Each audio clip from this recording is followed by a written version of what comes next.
Welcome to Coaching in Session, where limits end and growth begins. Hosted by Michael Rearden. This is your space to challenge the ordinary, Unlock your potential, and step boldly into your next chapter. Your mindset journey continues. Welcome, Tom Vorselen, to Coaching in Session. How are you doing today? I'm doing great, Michael. Thank you so much for asking and having me on. Well, of course, today we're going to be talking about your work. You are a study coach, and it's going to be a different level when we're talking about just studying, because I know the word study is going to maybe bring back some bad memories of when you were a kid. And I think about when I had tests when I was younger, especially in elementary, I actively chose to not study. I said, oh, I have a test tomorrow. I'll study in the morning, and then I'll get a bad grade and I'll get yelled at from my parents. And I'm like, what's going on? And it was because I didn't know how to study. And that even went on until maybe when I was in sixth grade, but I got really good in high school and I got really good in college. But it was something that I had to learn. It wasn't something that was automatic. It wasn't something that someone taught me saying, okay, this is how you study. And it can be for any age bracket, whether if you're a parent, you have young children, this idea of studying, helping them progress, or maybe you're someone who's looking to get certificates or advanced degrees. The aspect of studying might be diluted from past traumas or past situations that you've been in. So we're going to be divulging all of that in just a moment. Tom, if you could tell the world who you are, what you do, and of course, how you help people. Awesome. Thank you so much. First of all, for having me. And I listened to your show, like the recent one that I just mentioned with the mindset performer who helped these entrepreneurs and high performers. And I think what you're building is super special. So I first want to just acknowledge the work that you're doing. You're putting in so much time and effort, and I want to credit you for that. And I also want to encourage everyone who's listening to go to the platform where they listen to and give you an amazing review and some 5 stars. I just did mine yesterday, so that should be coming in pretty soon. And I want to encourage everyone else to do so as well. So indeed, my name is Tom Vorselen, and I'm the founder of the Study Coach. And as you already mentioned, many students and working professionals, they struggle with procrastination, never learned how to learn. It's not a course that we teach in schools. And therefore, they end up feeling, stuck, procrastination, last minute, getting a bad grade, disappointed with their results. So eventually my goal is to help indeed students, but we figured out a lot of adult learners are still interested in learning, getting their indeed promotion or exams done. We help them with science-backed learning and time management methods to perform better, be in control, and eventually reach their goals without burning out or sacrificing their mental health, right? We see that a lot. So what is interesting when I say I'm a study coach, people say, oh, you must have always been super disciplined and smart. But I was the same, right? Like in high school, I preferred playing soccer and playing on my PlayStation. And I got bad grades. And I was always okay with saving it, just like last minute, all right, cool. But in high school, it was fine. But in college, it just whacked me. I failed a bunch of exams. And that was the real wake-up call for me that something had to change. And now we help indeed people from all over the world, from medicine to engineering to business, psychology, or indeed higher degrees when we talk about entrepreneurs or people who want to get their doctorates, to overcome indeed the procrastination, to learn them how to learn and manage their time next to a full-time job or having kids. Are you familiar with, he was like a doctor, neurosurgeon. He's now in politics, Ben Carson. Ben Carson, he wrote the book Gifted Hands. And like I said, now he's into politics. But when he was younger, very similar situation where he was going out, he was doing all these things, and he wasn't really focused on education. But then when he realized what he wanted to pursue, which was being a doctor, his whole mindset has shifted, and he started to really focus because he knew he didn't have a second choice. And I say this all because when I was in college, I didn't have the luxury to fail. I just didn't. When I was in high school, I didn't have the luxury either, but I did. So it was just like something shifted from me losing in high school or me not succeeding in high school with really good grades. And it's so funny because I talked to success coaches and just people as I was progressing in business. I was doing finance at the time.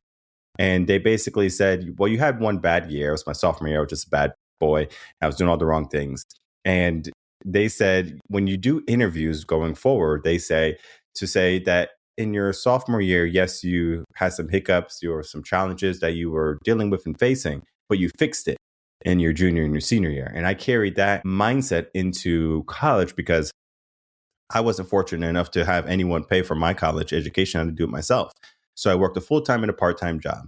And so I was doing everything that I had to do. I was doing the studying, the writing the papers. We didn't have ChatGPT or anything out there. So everything was manual. It was on my own. And the best part is when I was done, right? I was all done and I was like, I got my degree. I have my master's degree. I am so happy that I accomplished this huge feat. But then when I was working being a teacher, because I had got my degree in education, and I said, how did I even do that? Like, that was a lot of work, working a full-time and a part-time job, and then also having, all of these classes and all of this workload. I think what happens to people is that they get overwhelmed and there's something that's, happening on the inside of them is where they have to say something has to give. Am I going to sacrifice my friends or am I going to sacrifice my studies? How do you help people really hone in on studying and being successful in that endeavor? When you mean when they have indeed like a full-time job or they have when they have so much busy responsibilities stuff going on, it could be hard to study. Exactly. Yeah. I think what most people do wrong when they are in that situation, or they are working. So if you're listening and you have a full-time job or a part-time job and you are studying on the side, the biggest problem is most likely their study habits and their methods. Because we spend around 13,000 hours at school between the age of 5 and 22. 0 hours are dedicated to teaching you about learning how to learn. So the science behind learning. Why is that? Because only recently in the last 20 years that research really started to develop and it was more focused towards how can someone learn. So if you are indeed in your 30s or your 40s, chances are high that you indeed have never heard someone talk about this is how to study efficiently.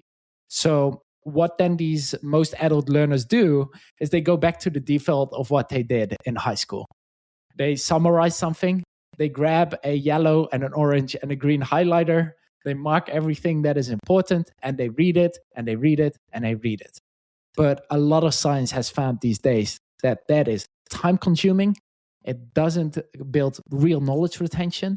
And therefore, eventually this person is putting in so much time and effort, still feels overwhelmed by the amount, but doesn't get the result when they go into the exam. And that is hurtful. Right, that feels unfair because you have put in all of these hours next to that job and you're not progressing with something that is meaningful for you.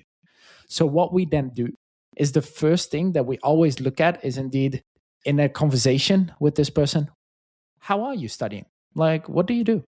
And as soon as they share these outdated methods with us, we're going to teach them what is the actual science behind learning, which is question-based learning. Ask yourself. Retrieve information, recall it, teach it to someone, like we're doing right now. We're teaching about concepts and principles. And when they make that change, even the adult learners, right? So we work people from 18 to 61, oldest person I've worked with. Even the adult learners, when they start to apply that, they gain back their confidence. They see that their brain is actually still working and they can retrieve information. And some of the adult learners are actually the best performing students in our program once they start applying these new methods, and it's like a whole new world opens up for them.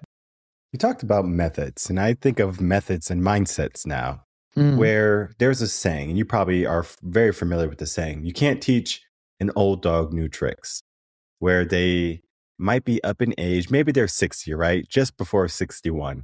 And they're like, oh, Tom, I would love to get a degree or I would love to, study or to learn something new, but I'm just too old and it's not possible for me.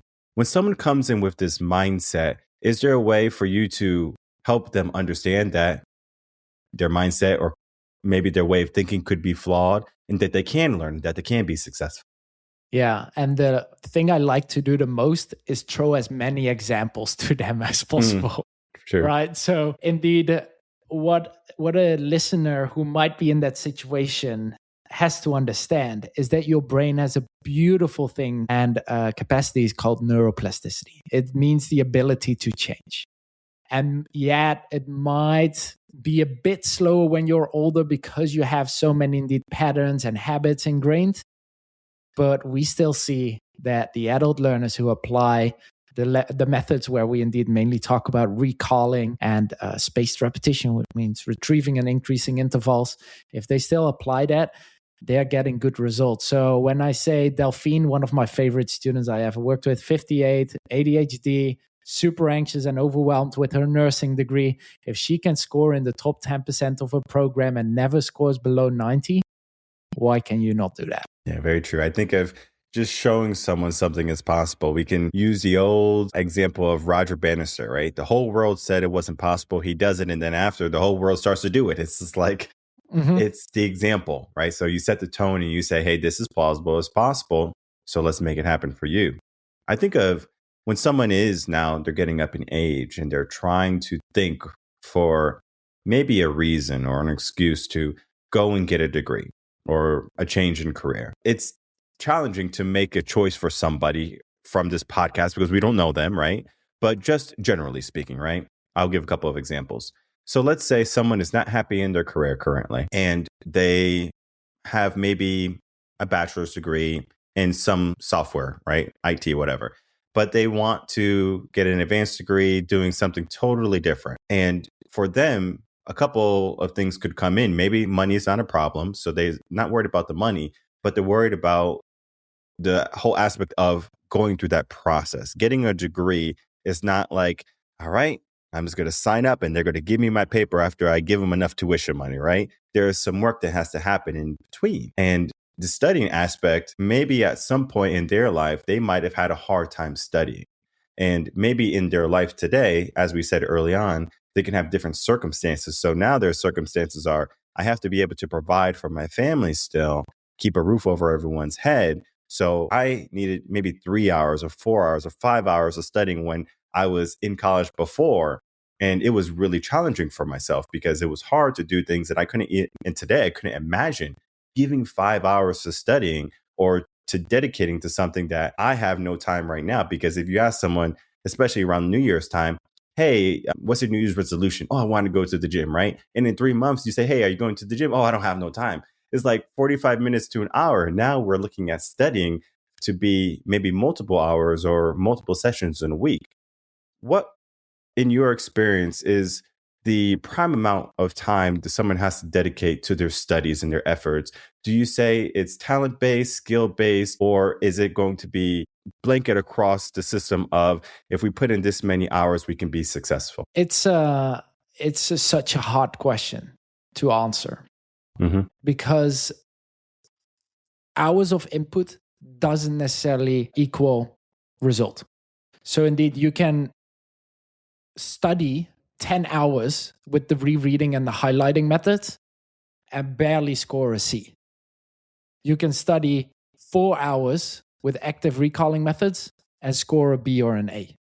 So the misconception that a lot of people have is indeed more time put in equals better results. But we work with people who are literally an emergency doctor. So they work like night shifts, day shifts, midday shifts, and they have to fit around the learning around that because they have to pass certain medical board exams. Just imagine how little time these people have, right? They're running around, they come home, need to eat, get the kids from school, and then need to study when the kids are asleep.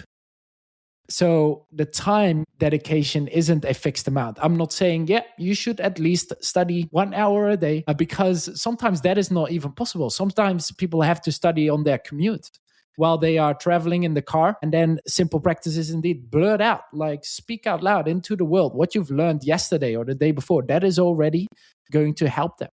So I think it's more about indeed learning them and teaching them how to study efficiently and effectively such that they don't have to worry too much about, am I putting in 10 hours each a week? Because indeed, these methods are going to make the difference. Of course, more effort and more time then with the right methods yield better results.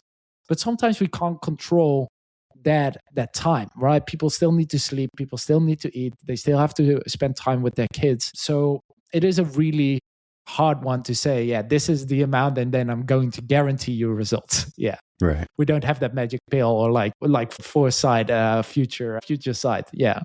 Yeah. It's the work aspect though, because when, like I said, I was going for my degree, right? And I was all done. I looked back and said, whoa, how did I do it? And it was something where today, if I had to do it again, like I would be very upset. Like, oh man, I got to do that again. It's like my whole situation is different. Not saying that I won't, because I do have plans later on to go for even further degree to advance my degree. And it's not because I need it.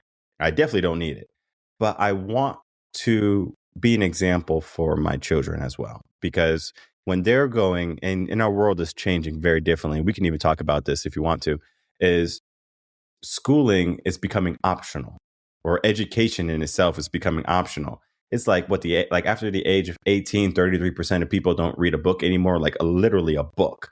So it's like after 18, it's like, oh, I'm not going to read a book anymore. And it's like all of that knowledge and all the wisdom that you can get from these authors, people are just letting it go out the window. They're just like, okay, I'm done with school. I got my GED, whatever it is, and they're just done with it. Now, I say all this because when someone is like going through school, I can't tell you how many times I said this to myself. I can't wait to be an adult so I don't have to study anymore. It's sure enough, we hit adulthood for, our 20s. We go out and we party, we go have some good times, and then we stagnate, right? We get in our career, our 9 to 5, and it feels okay for a little bit, right? But if you have a good mindset, or if you have a growth mindset, you're starting to look at that situation as, is this going to be my forever? And what happens there is that some people say, I don't want this to be my forever. I want to make some changes. So instead of allowing themselves to live in their box or their comfort zone, or, their hamster wheel of life, the rat race, they say, I'm going to push myself extremely hard and I'm going to retire early. Now, this might not need advanced studying or anything or degrees. They just look at what's happening in the world right now. We have a lot of social media. People can be influencers. They could be TikTokers. They can be anything, and they can accumulate huge amount of wealth just doing the things that are trending today. But just because it's trending today, it doesn't mean that it's going to be profitable in the future, because we are moving so quickly. And I am a huge traditional guy when it comes to education, right? Getting a degree, not because you need it, but because it proves something to yourself, that you could accomplish something. And this is the biggest thing when I speak with people, when I do my career coaching. I say that your degree, it does not matter. Or of course, if you're a doctor, I would rather have a doctor who went to doctor school, medical school, than a lawyer who went to law school, right? Sure, I'm sure he can get out of, maybe if he harms a patient, he might know all the laws to bypass a lawsuit. But that's not what I'm looking for. I'm looking for someone to heal me if I'm in the hospital and I need someone to take care of me. So this is to say that a degree doesn't necessarily set the tone for your whole entire life, but it does set the standard. So when we're looking at the different types of degrees, like the degrees that we can accomplish or attain, typically when we're young, we don't know what we want. But as we progress, we're in our 30s and our 40s, we become more refined to our purpose, and we say, this is truly what I want. Now, the question is going to be this, right? I said a lot, but I want you to touch on anything you want here. But the question is this. When you're dealing with someone who is in their younger ages of 18, 19, 20, and they're beginning that degree, that initial degree, it might be from society saying, this is what you should be. You should be a doctor. You should be a lawyer. You should be this. Versus someone who's in their 30s who have more purpose now. They have more world experience. So they know within themselves what they truly desire rather than what they think they might want. When you're dealing with these two types of people, do you think it's easier for someone who is younger or older to study? Because if you have purpose pushing you forward, wouldn't that be an incentive to say, this is what I want, I'm hungry for it, versus this is what I'm told to do, let me get it? Yeah, I really like how you separated those two groups, because indeed we do see a huge difference. Like I shared with our talk before the podcast started, the people that we work with are around 29, average age. So we do see that the older people get, the more intrinsically they are motivated to change life, change career, change therefore also studies. It doesn't take away that we really have indeed the 18, 19 or 20-year-olds who are in an engineering degree or medical degree who actively reach out to us and say, Tom, I have absolutely no idea how to study. Here's what's funny though. maybe you're a parent listening to this and think, oh, I want this for my kid, right? I want them to learn how to learn and excel in their career. If I jump on the call with the kid and we feel that they are not intrinsically motivated to indeed work on this because they are just put there by their parents, I tell the parents that. And I'm saying like, yeah, like the last thing that we want to do in our work is pulling a dead horse or someone who's not intrinsically motivated. So with our onboarding process, we really filter out who's a good fit to work with and who's there because they are put there. But on our Instagram, like I shared, we have 500,000 followers. So many people actively reach out to us and say, I want to learn this. So that shows me they have that intrinsic motivation when they are younger. But indeed, the older group, a lot of people indeed career changes, maybe indeed getting an additional certificate that they would help them make a promotion. So then we're talking indeed by additional wealth creation. And I think learning just never stops in whatever age we are, right? So I don't care if someone comes to me and says, I want to get a degree, or I want to indeed get a certificate, or for a fact, I also have people reaching out to me, can you teach me how social media works and like all of the things that you do, because apparently you know a thing or two about it. And then I'm like, sure, if you're open to learn, if you want to work on these skills, let's do it. Well, I will say this, I don't know everything. When it came to starting the business, it was definitely a 180 from what I was doing, right? Teaching is, I guess, universal in the sense of education, where I'm still educating people, I'm still helping people, but then to focus on the mindset aspect was a fine point in what education was, because what I saw the students they weren't ready for the real world, right? And I knew what the probability of them succeeding was going to be if they had a poor mindset. It was going to be very close to none. And I didn't want that for my students, because one of the things that I had to deal with, especially my first years of teaching, was, oh man, I really enjoyed this person. I want to see them be successful. And as they were leaving elementary or middle school or even high school, because I taught K to 12, I would say, like, I really want you to be successful. I want to give you everything, but there was no time allotted for that. Of course, there was, personalities and just conversations that would happen, but those are just the seeds, right? It wasn't necessarily a coaching session. And later on, they're adults and they're like, okay, let me get a coach, a life coach, or whatever it be. And what happens, as you said, is that they don't have the intrinsic motivation early on. It's like, why should I do this? Especially if they're in that mindset of, I'm just trying to be done. I'm just trying to get my GED. I'm trying to get my high school education. I just going to get sent off to the military. I'm sure you probably have heard this. Like, people know they're going to go do something. They're like, I'm already set with the family business. I'm already set with the military. I don't need to do anything. And then later down the road, they find that if I'm not studying, then I'm slowly dying, because I'm not learning the new world, or the real world of how everything is changing. For example, my kids, they're young, 3 and 1 years old. My mom, she's going to be 60 this year. And my 3-year-old can use an iPad better than my mom, right? And the crazy thing is, he's not on the iPad all day, right? He's playing with his toys. He's going to school. And so he gets very little, but he learns so quickly. They're a sponge. And so they are able to learn all this technology. And one of the things I said early on as a parent, it's a funny story, is that I was like, I'm not going to give my kid no iPad and no nothing. Like, they're just going to learn. We're going to do all the things the old school traditional way. But then I said, how much am I going to be a disservice to them if I'm not helping them be ready for the real world? And it's the same aspect of, if I see these kids going off into the real world and I'm not seeing that they're ready for it. And so as we are looking at the real world experiences, there's so much volatility, especially in the job market today, where AI is taking up jobs supposedly, and people are worried about, is their degree or is their place right now going to be safe for them in 10, 15, 20 years? So people are in the mindset of fear. I'm going to do something out of fear because my job is being taken over by AI. So I need to switch to something that can't be touched by AI.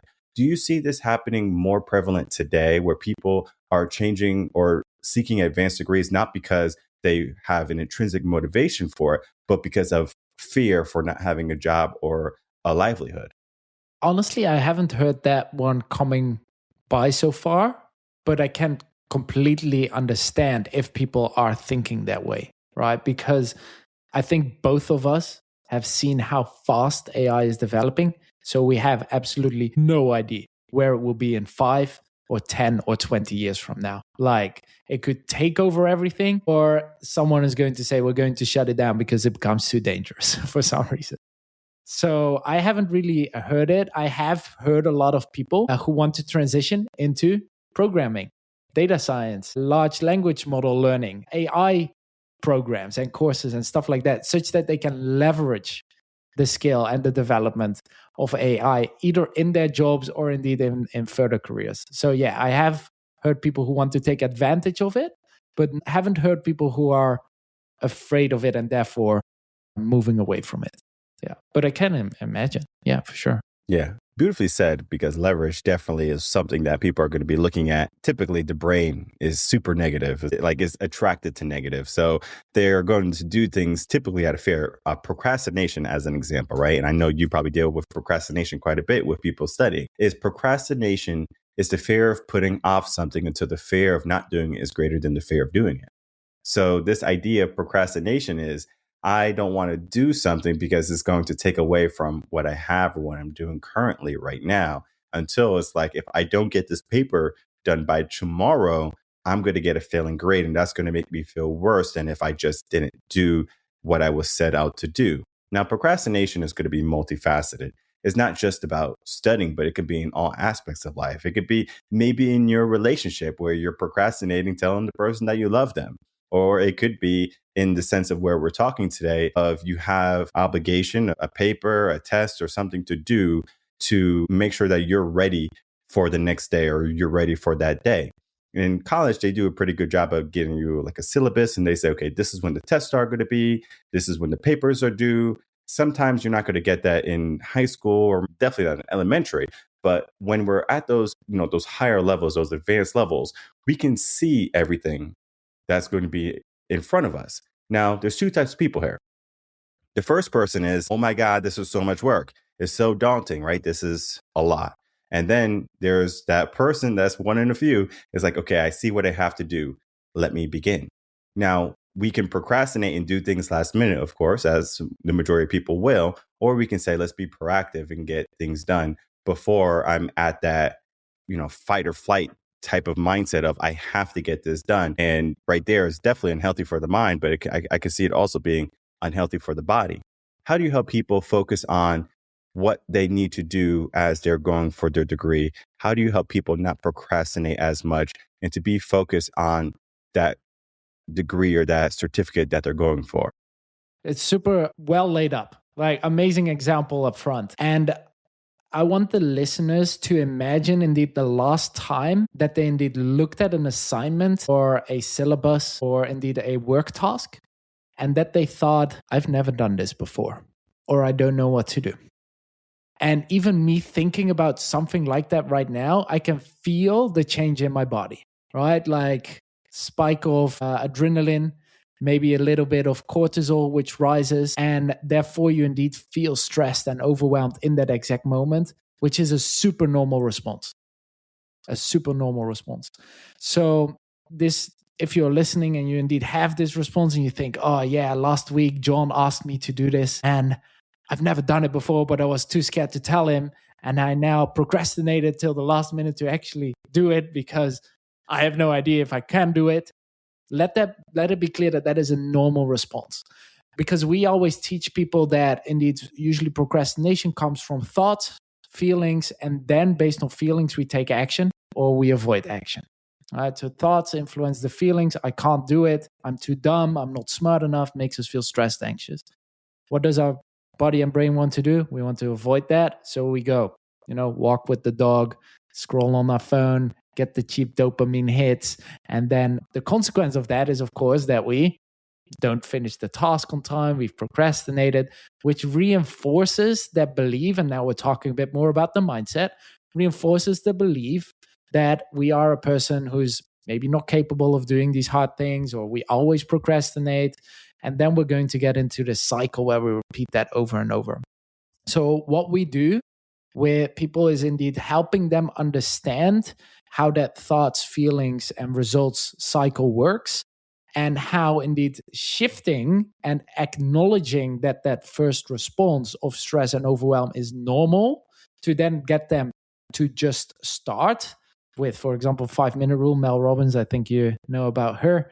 They say like, okay, just start with something for 5 minutes. And science has found adrenaline, cortisol levels drop when we are eventually in the assignment, and we are more likely to finish it. So there's a bunch of methods that we can go into, a bunch of reflection that needs to happen there, because sometimes people indeed have pretty strong traumatic experiences with education, like a lot of failure, or indeed, getting the belt when they got a bad grade, or maybe even worse, stuff like that. I luckily have never experienced that, but it can be pretty rough. So we do really help them to transition from their beliefs around academics and studying, to shift them indeed in towards empowering state of mind, showing the examples, guiding them step by step, and hopefully indeed getting them some quick wins such that they get that belief in themselves, and then they are good to go. Momentum kicks in and they start succeeding. This is going to definitely be a play on what you just spoke about, this idea of perfectionism, because sometimes people don't even start if they know they can't do it all the way through. Like, they know there's something blocking them. They know that they're going to be those C students or maybe B students, and they feel as if, why should I even progress if I know I don't have the time, if I don't have the focus, I'm not going to be perfect, so why even begin? How do you help people with this type of idea of, if it's not perfect, why even do it at all? Yeah. Yesterday, actually, we had a workshop around this in my program. And one person said, yeah, I occasionally don't start because I want things to be perfect. And I said, so how are you then ever going to be perfect if you never start? Things take time, right? It needs iteration. You need to work on something. And one of my coaches once said, Tom, if you knew that you were 50 failures away from success, how fast do you want to fail? And I saw these eyes opening like, okay. So if I indeed make the start and it might not be good, I can improve and I can get better. So we really have to transition their thinking into a progress state of mind rather than indeed perfectionism. I used to identify myself as a perfectionist. I would sit till 1, 2 a.m. to finalize the commas, the dots, the references, the APA, stuff like that. I would neglect sleep, therefore, early morning the next day, I would feel tired. And only to make it go from a 90 to a 92%, was that really needed? Was that really worth it?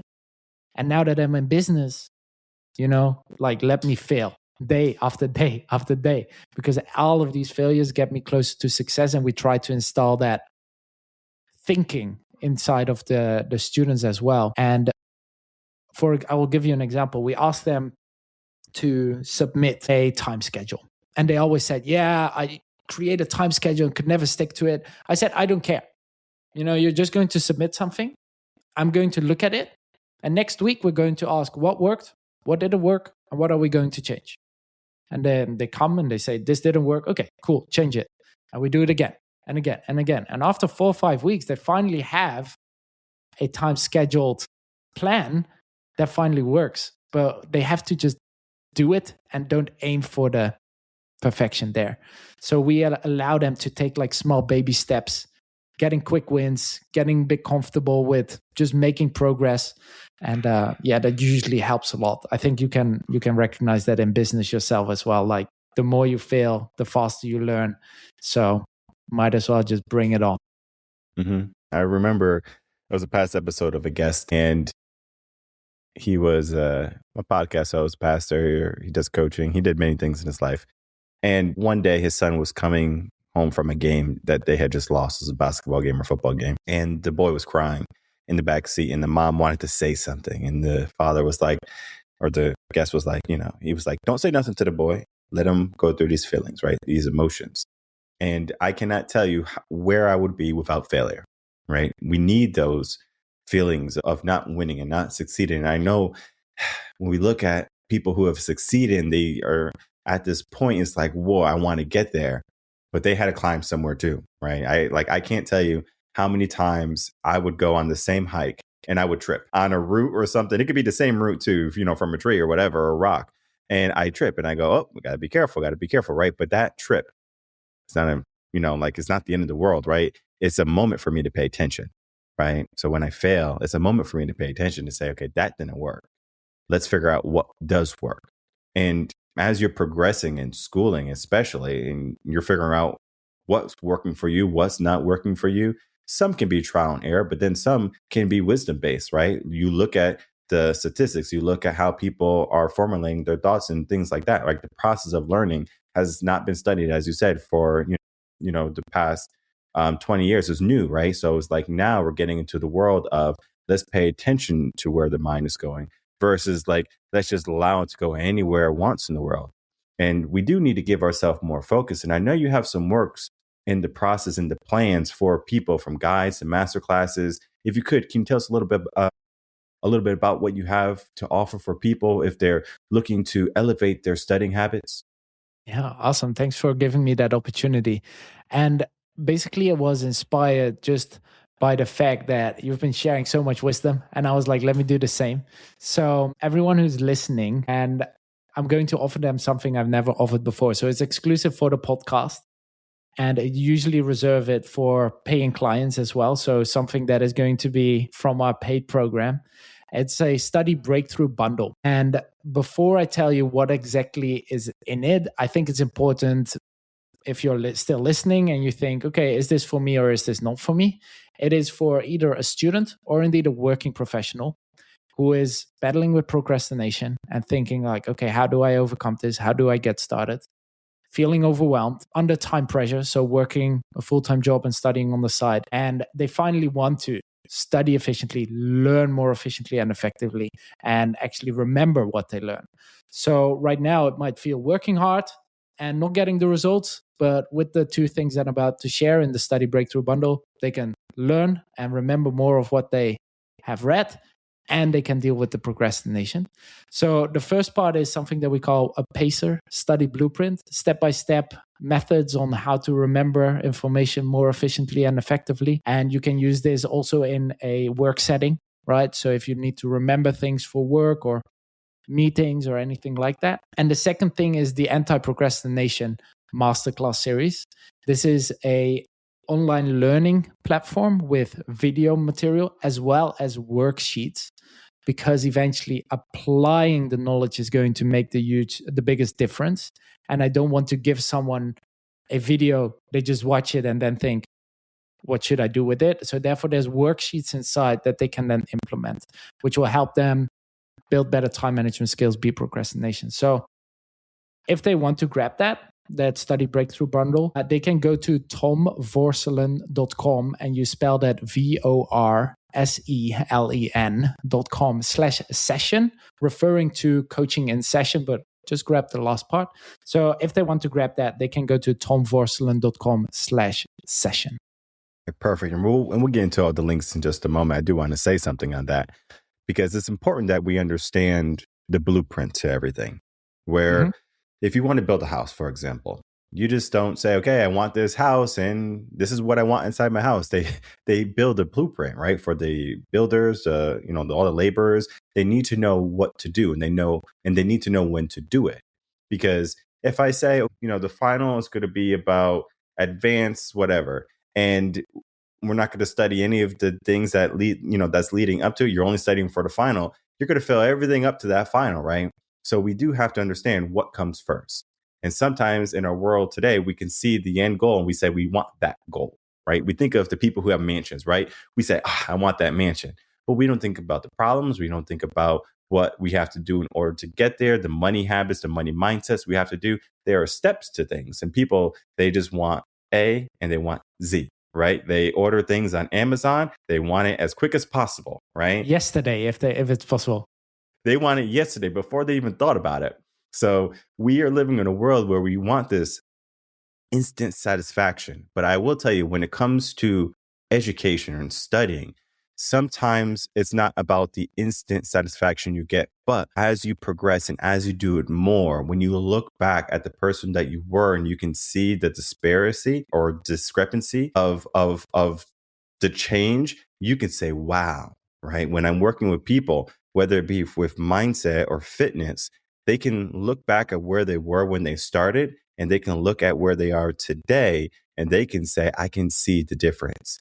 And I remember when I started to read, I'm talking about hundreds of books a year, where I was just like, wow, there was so much information out there. And there was a way for me to absorb it as well. And I have a series on the website. It's called a tune-up series. And I say it every time I do the podcast to the recording of the blog. I say tune-up series are for people who have strong mindsets. I do not say that you can't read the tune-up series if you don't want. It's just that the information that you're going to partake in is going to be difficult to absorb if you're not in the right place at the moment. So I like to think of it as a sponge that is empty, or a cup that is empty, or a sponge that is super, full of water and moist, and then you have a cup that is full. You can't learn anything if everything is full, right? You have to be able to soak up that wisdom, soak up that knowledge. And sometimes we have to empty our cup. Sometimes we have to get rid of the old habits that might have been effective when we were younger in elementary school and high school. And we have to understand that where we can be learning today, or how we can be learning, can be so much more efficient. So, Tom, the work that you're doing is definitely helping people be more pronounced in the world that we're living in today, rather than thinking, back in the old 70 model Ford, we're like, okay, now we're driving these Mustangs, and we're driving all of these, Chargers, and like they're fast cars. And we look back 50 years ago, people might have never thought they could be in a car that fast or that dangerous or that cool. And this is to say that people can get into the mindset of studying, that they can be successful, whether they have this idea of perfectionism or this fear of failure. All of this can be, situational depending on the person, but the more you do it, the better you get. So, Tom, Absolutely. The work you're doing, as I said, is wonderful. And as we begin to wrap up, I would love to get some final words, some final thoughts, and then please tell everyone how they can find you, reach out to you. Yeah, thank you so much. And I think the main takeaway, if someone made it this far, is indeed, please allow yourself to be open-minded and keep learning. Learning is one of the most beautiful things there is. You're never too old to learn. There's so much knowledge out there. I still learn every single day. In fact, before we jumped on the podcast, I was in a masterclass myself. It's, by the way, 10 p.m. right now. So it was a late at night study session. So embrace that, go into it, make something beautiful out of your life by applying the knowledge that you're getting and all of the wisdom that is online. And indeed, if people want to follow me or connect with me, they can mainly check out our Instagram page. It's @the_study_coach. Same for YouTube, @the_study_coach. And on LinkedIn, Tom Vorselen. So that's again Vorselen. It's a bit difficult for the Americans usually to pronounce. So I'll just spell it out. That being said, thanks again, Michael. I really liked your thoughts and ideas from your educational perspective as well. All right, perfect. And the Americans that are listening to the podcast, you don't have to worry about spelling. The links are right down below. So easy enough. Just click the link, look him up on Instagram, check out his website, and begin to give yourself this idea that you can progress in life. It might just be a book at a time, or it could be a degree at a time, depending on where you are, what your mindset is. But don't give yourself a limitation that you can't do something different if you have always been living in this old lifestyle, because the lifestyles of the world tomorrow are going to always be something new that we can be invigorated for. Think of the new cars, the new houses, right? We always look at the new, we go, wow, that'll be nice. Imagine if that was your degree. Imagine if that was your certificates. And imagine if that was just you in education and being able to study and being proficient in it. So reach out to Tom, learn more about what you can accomplish in your life. And I do want to thank you, Tom, for coming on, spending some time, and of course, talking about your work today. Thank you.